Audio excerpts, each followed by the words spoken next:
Well, hello there everybody. Good to see you back on the channel. And you know, I'm really excited to be up here at Lake Tyrrell, which is near the town of Sea Lake in sort of central North Victoria. But I'm here at this location because there's a bus here which I've been looking at shooting for quite a while now.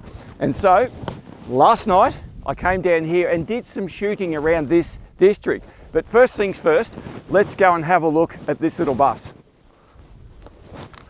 So one thing I love is all of these old machines you find out in the middle of nowhere. Bullet holes riddled in the back, artwork all over the front, all sorts of things that you might find when you come to a place like this.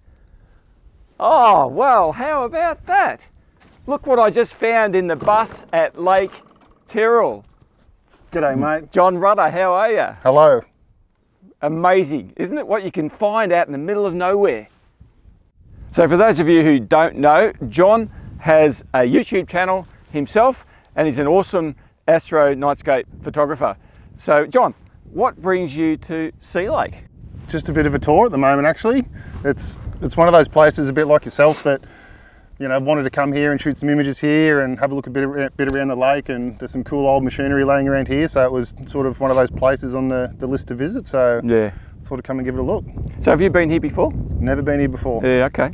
Well, I've been here once before, and that might surprise a lot of people, but probably about 6 or 7 years ago was the last time I was here, and I've never actually been to this bus.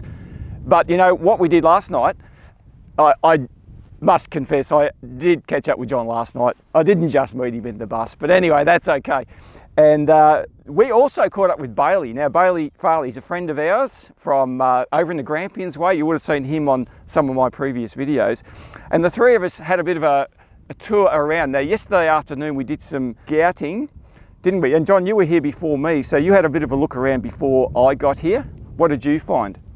A lot of water. Yeah, it's been raining, so it has been very, very wet. What were you looking for when you came up here?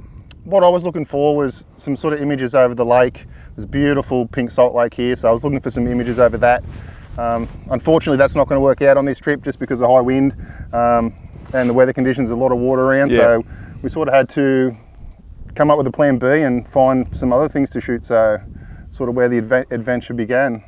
Yeah, so one of the things that I noticed about this place the last time I was here was just how easy it is to get bogged or slip around in the cars. But you know, one of the locations we found last night was an old rubbish dump, and there was stuff everywhere. But to get down to that stuff, which we spied from the road, we had to negotiate fences and mud and junk everywhere. One of the things that us crazy photographers love is junk. I mean, have a look at this bus. So we love this stuff to shoot, and then it's a matter of finding a diamond in the rough. So if there's something out there, we've got to go out there and actually physically find it.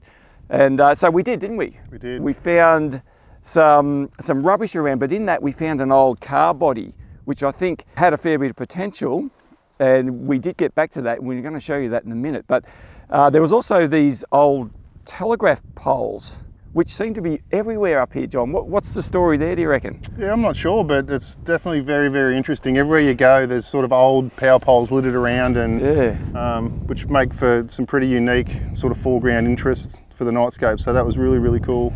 The wind and the rain, clouds, we were lucky enough to get little bits of break in the cloud, but that wind just persisted. So a lot of the compositions that I sort of had in my mind coming to this location that I'd seen before just weren't going to work. Like around the entrance to the lake, they got a really cool jetty and stuff there, and a lot of those compositions just weren't going to work. So we had to sort of find some other stuff in a bit more protected areas. Yeah, and we did have a good look down there at the jetty. It was actually quite good conditions when we were there for photography, because it was later in the afternoon. The sun was coming through the clouds, and the water looked fantastic. So, but we didn't actually get back there to shoot, so I apologise. Next time we come, we might get there. But I want to talk about the shots that we took down at near the old rubbish dump. So what was your mindset coming to that location, and how were you thinking, how am I going to shoot this? Well, believe it or not, my thought process was don't shoot a panorama. And hang on, you're the panorama king. What are you talking about? Well, I just wanted to utilise my time here with the undisputed champion of light painting, and just sort of mix it up a little bit, and just get creative. So it wasn't going to do a panorama, it was try and be creative, a little bit of light painting, single images, get back to basics, and just sort of enjoy the night and not get too caught up with, you know, technical shooting and have to shoot 200 images or whatever. So. Yeah. No, that's a fair comment. I mean, for those of you who don't know John's work, you've got to have a look, because John does magnificent multi-row tracked panoramas, and he's got a lot of videos on his channel about that. But so we sort of, you took your tracker though, and I took my tracker as well, and Bailey. There's 3 of us down there with trackers set up. It was pretty windy at the time, so it was interesting to say the least. And it's the other thing, it was interesting, Bailey had his tracker with him, which was the Benro Polaris. I had a Star Adventurer Mini, and what was yours? The Star Adventurer. The original old, it looks like it's been kicked around like a football, John, but it still worked fine, didn't it? Yep. And you were shooting with the Sony A7R II? Yep. Is that right? Yep. Okay, so I was shooting with the Nikon Z6, and Bailey had the Sony A7 III, I think. Is that what he had down there? Yeah. But we did do a bit of light painting on the old car body that was down there. I mean, you guys know me, I love lighting things up, and that's what we did there. So I was wrapped in that. There was a couple of other places that we actually scouted out during the day, but we didn't have time to get back to everything.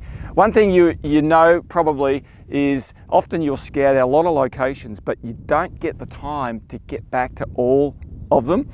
And I reckon sometimes you just got to prioritise what you need to shoot. Often, John, you tell us about it. You often go to a place and you'll only shoot one image for the whole night. Is that right? Yes. Because he's doing multi-row tracked panoramas. That takes a long time. And I think you've got great patience, my friend. But last night we didn't do so much of that.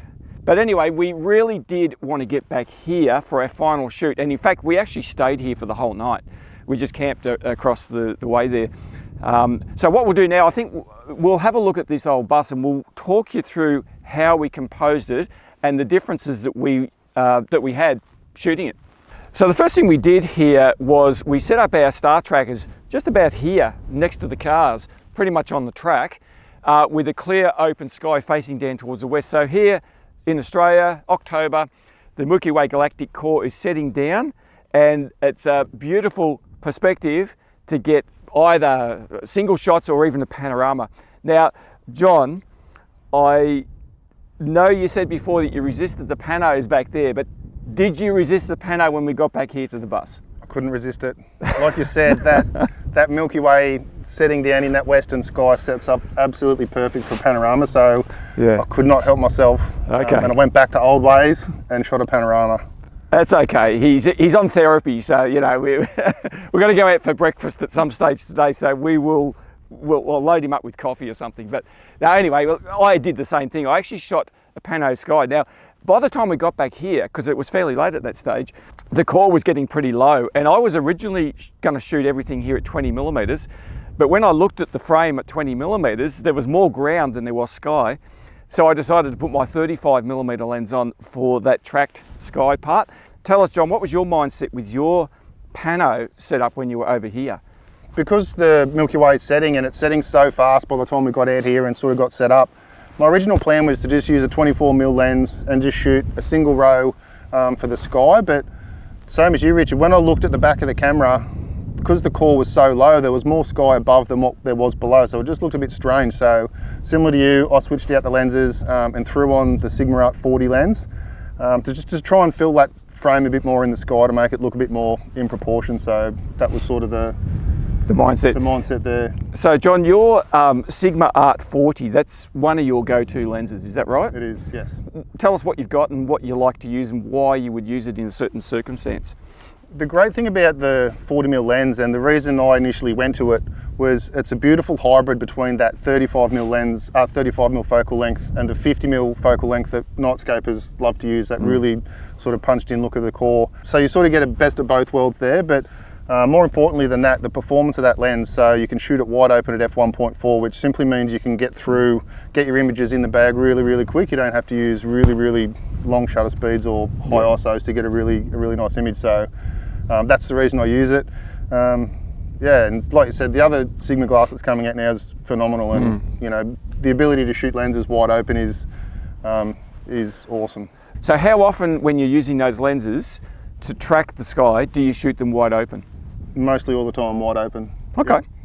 I think what we'll do now is we'll show you exactly how we shot this bus over here, and the two of us had quite different methods. So I think you might find that interesting. So our Milky Way galactic call was setting over the back of the bus here. So we basically set up here. So John, talk us through your setup. So my setup, I just went straight from the road, brought everything over and plonked it down here as low as I possibly could. Now with some good advice from Richard here about getting down low and shooting up at this foreground object like you would have seen in a lot of his other videos, that brought me to this point and the tripod as low as it currently is. Now with the tripod down this low, I'll just run you through sort of the setup I've got here at the moment. So on the top here, a modified Sony A7R II. Underneath here, on top of the tripod, I've still got my tracker on there, and I actually just leave it on there the whole time. I've never really found a need to actually get rid of it. The camera's pretty low in this position, so it all sort of just works. But I guess the meat of this sort of setup and what a lot of people have questions about is the actual panorama head itself. So I'm using an indexing panorama head so that it just automatically clicks between the frames, so I know I'm getting the exact 50% overlap that I want. And as far as the lens go, I decided to shoot this foreground at 20mm, and it's no other fact that I just wanted to get through it and get it done. So if I shot it with the 40, it would just take a lot longer to get all the panels done. So it was late, it was cold and windy, so I just decided to put the 20mm lens on and blaze through this foreground. So that's a pretty interesting setup that you've got going there, John. And it is actually a lot different to what I have, but your indexing rotor and all of this stuff is obviously something you've tried and tested for quite a while. Is that right? I have, yeah. This is sort of the finished product of a couple of years worth of testing. Yeah. And now hang on, is there ever a finished product with this stuff? Absolutely not. That's what I thought you were going to say. All right, so what I'll do now, I'll show you how I set up to shoot this same composition, but it's a vastly different approach. So you can see my camera is set up about here. I'm shooting this at 20mm focal lengths. Now John's camera is a bit further forward, and the reason for that is because he's shooting a pano. I'm just shooting a single frame here. So we've got basically the same angle, maybe, and to be honest, it might have been a little bit one way or the other, but it's pretty close. So what I was doing here, I was shooting this at, I did one ambient exposure, and that was at ISO 3200 f2.8 at 15, maybe 20 seconds. And that was to get an ambient exposure, no lighting at all. And the reason I do that is so that I've got an image that I can actually do a sky replacement with. So when I do my tracked shots, I typically use the Photoshop sky replacement feature to actually put my track shot over the top of the foreground. But for that to work, it needs a foreground to have a sky to replace. So that's why I do it that way. By the way, that's focused to infinity. Now, what I did then was stop down the aperture to f8 and ISO 800, 10-second shutter speed. And you're going to say to me, why did you choose f8? Why did you do 10 seconds? And why did you do ISO 800? And you know what my answer is going to be? It doesn't matter. You can just about choose any settings for this. But the reason I chose f8 was because I wanted a nice sharp image. And you'll know that every lens on the market, when you start stopping down the aperture, you get a much sharper image. So f8 was my choice. I could have shot it at f5, f5.6.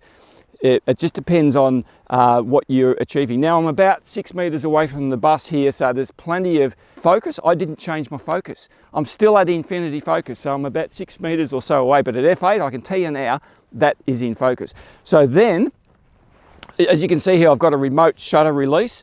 So then I walk around the bus doing some light painting with my fine art light painting method. It doesn't really matter where you start shooting from, but let's just say I start back here. So I've got my torch here, just a simple little LED torch.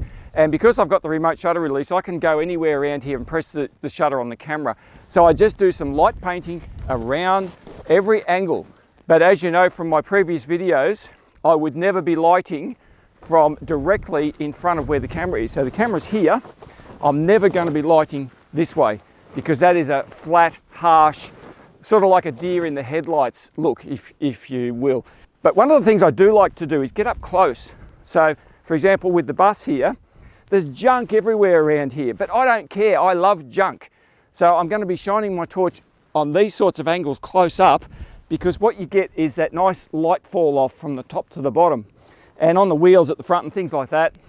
And it's not that hard. All you then do is go around the bus, light the front and the areas that the camera can see, and you just go from there, and hopefully you end up with a pretty good result.